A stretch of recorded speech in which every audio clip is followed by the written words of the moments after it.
I want you to want me, but you just wanna love me for the day, and I can't just walk away.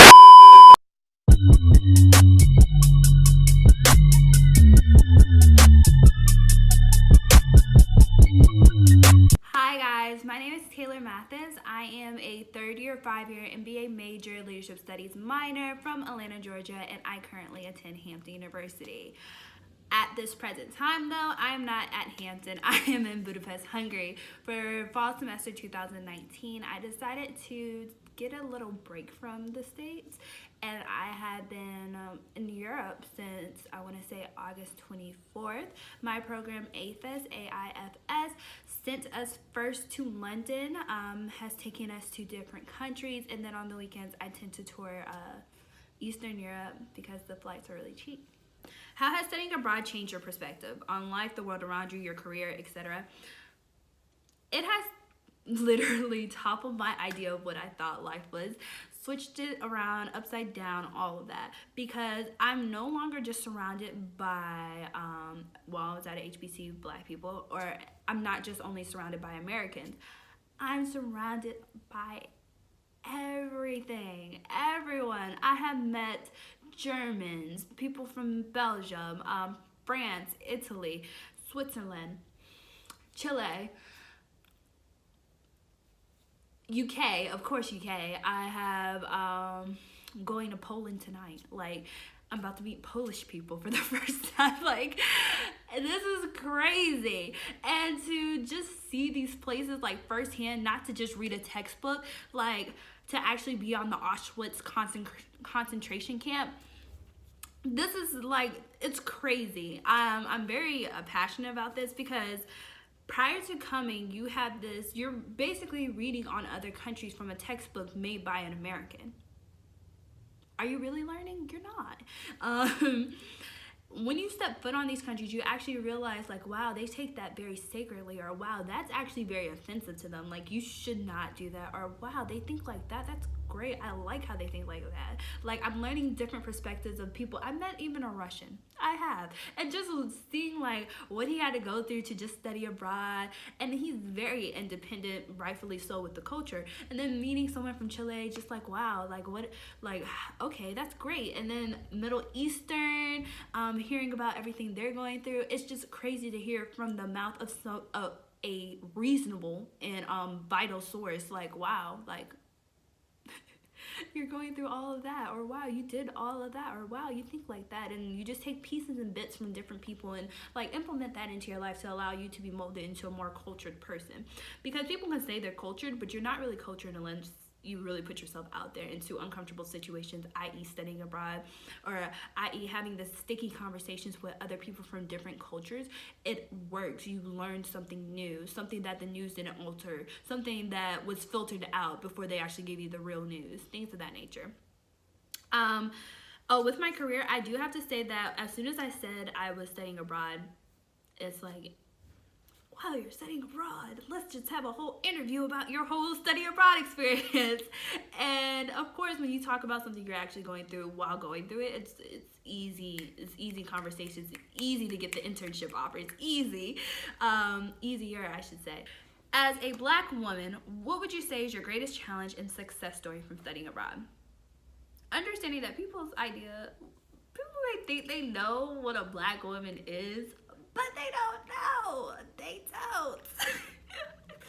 Like, I cannot. Like, people have the ideology like, oh yeah, you must like this, or you like this, or hey, I looked this up and I like this, or hey. And honestly, you can't be mad at them. You can't. Because a lot of times it's not coming from a harmful place in their heart. They're not trying to hurt. They're just not knowledgeable about that subject. And it's okay. Like, they'll play music that might be like a couple years old and they think it's hot right now, but it's like, okay, yeah. So like, to come from an HBCU and to come to like something like to come into situations where it's just like you think you know but you really don't know. But I'm not going to take offense to it because I'm going to be mature about this and actually just say, well, actually no, that's actually wrong, we don't do that, or hey, you really shouldn't talk like that, or hey, you shouldn't say that, or we take offense to that. Of course, the whole debacle about, oh, do you call your man a nigga came up, and it's just like, okay, so there's different perspectives on different things, and not all black women are the same. So to put us all in a pool and to be like, well, all black women say this or all black women do that, it's not. Like, all I can do is tell them what my morals and values are, and if they want to take that, take that. But I'm not the same as every other woman. I can just tell you that we definitely would take offense to that. So, what is my greatest memory from your trip? So far, I'm gonna give you two actually. So one in class and one out of class. So out of class, my greatest memory is when I went to Milan Fashion Week. It was a last minute decision, and I originally was going by myself, but then I met another American that was also studying abroad, and she also liked Fashion Week too. So we decided to go. It was so amazing. Let's just say it like that. We got into fashion shows. We got into an after party. Milan is beautiful. They have the best bargains I have seen ever. And then also being that we are in the EU, everything, the flight, the Airbnb, it was so much cheaper than a one-way ticket from Atlanta to Hampton. Isn't that crazy? That is so crazy. But because it is the EU and they do have tax limitations on different things because they are considered as one, alongside that America is very huge compared to some of these countries. It makes sense, but man, I'm telling you, the bargains on flights and everything here, it's amazing. Additionally, my other favorite memory so far is my favorite class. I actually have two favorite classes, but this one class is just really amazing.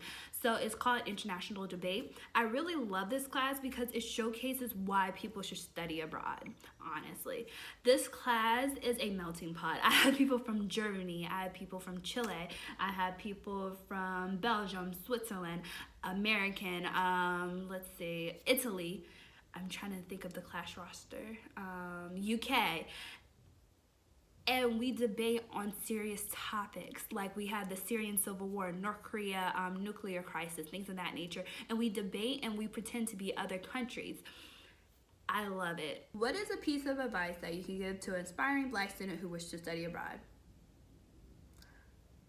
Live your best life.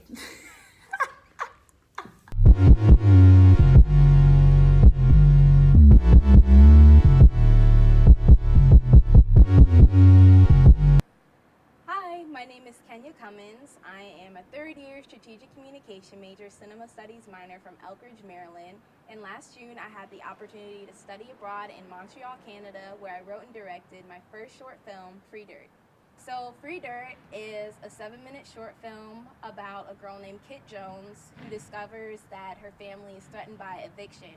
And every night she's being read these stories about buried treasure, and she believes that if she can find this buried treasure, that she can save her family. So she goes on a quest to find this buried treasure, and she stumbles across a good Samaritan that kind of puts the pieces together.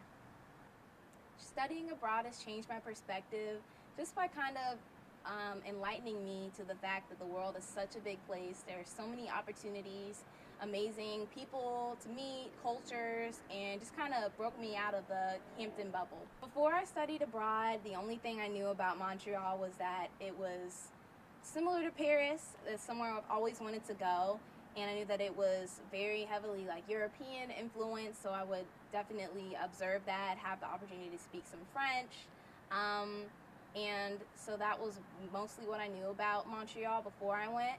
And then when I went, I discovered that it's so diverse. There's so many different cultures represented there.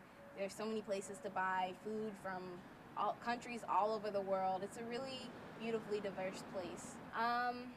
What I think about Montreal now is that it's a very interesting place. It's very diverse, as I mentioned, but it's also very artistic. It's the perfect place for a filmmaker because there are so many different things to be inspired by. While I went there, I went to art museums. I went to a place called Old Montreal, which is basically kind of more like heavily European influence, very historic, very beautiful. So it's definitely some place that I would love to go again in the future. My greatest memory among many was definitely the night that we wrapped the short film that I did, Free Dirt. Just that moment of just being proud of all of the hard work that me and the casting crew did. Getting to give a hug to the lead actress of my film was 12 years old, interacting with her mom. It was just great energy, and it's a moment that I'll never forget because I hope to go on to do many films in the future, and this was the first major one that means a lot to me. So, as a Black woman, I would say that my challenge abroad specifically, I was the only Black student that was part of this program, so I was representing just the Black culture, being from an HBCU. And it was very interesting to interact with students from PWIs, just because I had a very different perspective. But that actually made it very interesting to interact with them because, you know, I was learning things about their culture, they were learning things about mine. And then a challenge that you said. Another challenge that I had was being a first-time filmmaker, and what happens is you have so many factors in making a movie, from managing the audio production side of it, the talent portion side of it, that you just can feel overwhelmed at times and not necessarily know how to delegate roles and tasks amongst the casting crew. So I struggled with that. I took a lot of the weight of the film, especially in the beginning stages, just on myself, whereas I could have spread it a little bit equal. But I didn't really know what I was doing, so I definitely learned as I went, which actually turned out to be a positive in making my film. Get more Black students to study abroad. I think that several things can be done to bridge that opportunity gap. Definitely there need to be more study abroad fairs that are targeted to HBCUs, even reaching kids as early as high school, I would say, and going into communities where people typically don't have those opportunities to study abroad and introducing them to that. I also think that we need more scholarships that are specifically tailored for diversity inclusion in programs like this, so that students that perhaps don't have the financial aid that they need, or just the support through navigating through a program like that, could have that opportunity. Piece of advice for Black students that want to study abroad: definitely do your research. Know where you want to go. If you speak another language, or you're learning something like Spanish or French or any other language in school, you probably would want to pick a country where you could readily practice that. And, you know, you learn a lot by just being immersed in the culture. So I would say do your research, look into scholarships. There are several out there that definitely target students that want to go to study abroad programs, and just be in your career center all the time, network with people that have done it. There are a lot of resources online where you can follow people's journey before and after and throughout their study abroad experience, and I'm sure that some of them are willing to help people to have the opportunity as well.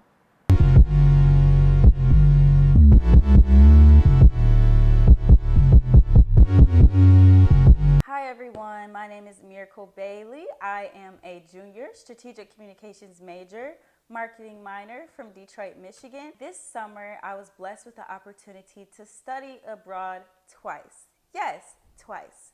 I spent 4 weeks in Amsterdam and 2 weeks at Oxford University in the United Kingdom.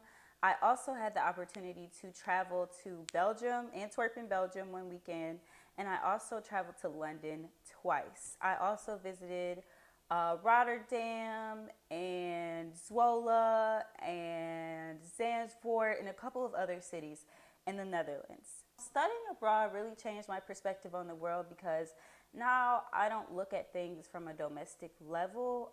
My major, strategic communications, is so broad that I know that I can do whatever I want to do. I just have to find my niche within that. So I'm looking more into a career in international affairs. That's probably what I'm going to get my master's in. And just so I can travel and just be that mediator for whoever needs it in the world. I kind of have the travel bug now. So Now I just literally want to explore the entire world before I'm 50 years old. Like, that's my main goal now, to travel the world. Coming where I come from, that was my first time ever studying abroad. I'm the first person in my immediate family to ever go out of the country.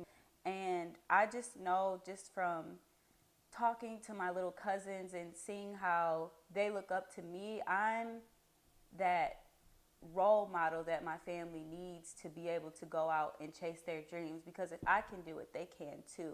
So prior to studying abroad, I just thought that I would be the only black person there. I thought that I wouldn't be able to communicate with others because all they speak is Dutch. But that's really not the case. Amsterdam is really a melting pot. I didn't really have any language barriers. Also, I was not the only black person.